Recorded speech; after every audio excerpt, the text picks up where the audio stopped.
Ritual Theatre hosted a 3-day documentary theatre seminar in Baku from February 9 to 11. The workshop concluded on February 11 with a location-based documentary play titled Melting Snow Stories of Baku. Artists of various age groups participated in the workshop. It's normally I do this workshop in many places, and normally it's very difficult for people to pick up the techniques. But what's been really interesting here has been that the actors have very, very quickly picked up this strange technique of listening to an interview and speaking at the same time, which normally takes a lot of practice. But these actors have picked it up very, very fast. And I don't know if that is a natural ability of Azerbaijani actors, or whether it's something to do with the language, or what. But it's been very easy to teach here because it has just come so quickly to people. So the British Council had an interest in connecting to this topic of climate change, and I thought that there's a lot of things that lots of people working in that area, lots of projects that are about climate change. So to think of maybe a slightly different way to approach it. So we thought if we would talk about a weather condition like snow, it would also be interesting because it would make people share memories that they had about, their memories of snow, which we thought might be interesting because of maybe people from a long time ago have more experience of the snow than young people now. So we thought it was a way to reflect the issue of climate change, but by looking at personal stories that also might be interesting on a personal level, not just a scientific one. So essentially there's quite a long process, because you are going to interview people first of all, and so you have to prepare the questions that you want, and also because you're interviewing people often who are not necessarily confident about speaking, you have to be very patient, and you have to be quite relaxed so that people calm down and they get used to feel free speaking in front of a device.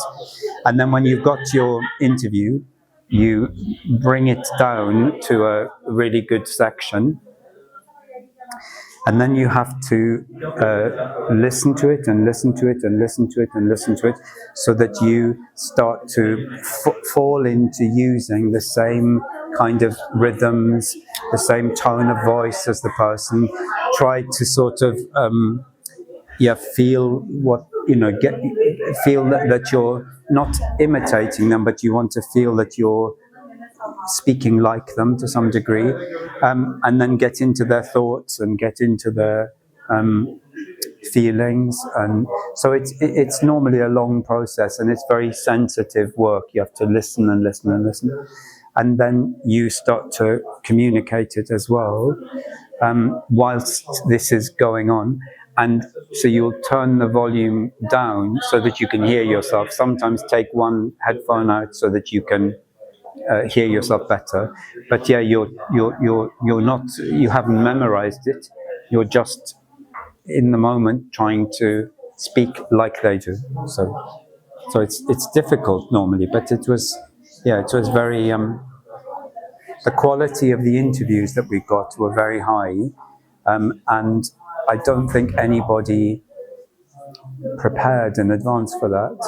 So it's been an interesting experience how easy some of the material found its way to us. Really interesting stories about people's memories of snow. So, as Sebastian was saying, I loved the way in which the stories worked. the way in which all of your individual stories felt very personal, but also combined to make a universal story. It felt as if every time you told a story, or every time we moved from one site to another layer of snow was being melted and the story underneath was emerging. It's hard to believe that you've just been together for 3 days, coming from all of the different places you have, and you have come together to tell a story that is so coherent and so powerful. And for the British Embassy, as well as for the British Council, there's no more important story to be telling together than the story about the climate crisis. I would also like to add some thank yous, as well as to you, to Sebastian, for coming to Baku and sharing your amazing techniques with the group here, to Ainur Khanum, who is an old friend, and who our investment in the Chevening Scholarship is an investment that keeps giving many wonderful returns. So thank you for taking me out of the office and into the theatre this afternoon, and I look forward to more documentary theatre very soon. The final showcase of masterclasses presented within COP29 aimed to contribute to innovative solutions and discussions on the climate crisis. At the end of the performance, participants were presented with certificates. Nargiz Abbasova, Turan Information Agency.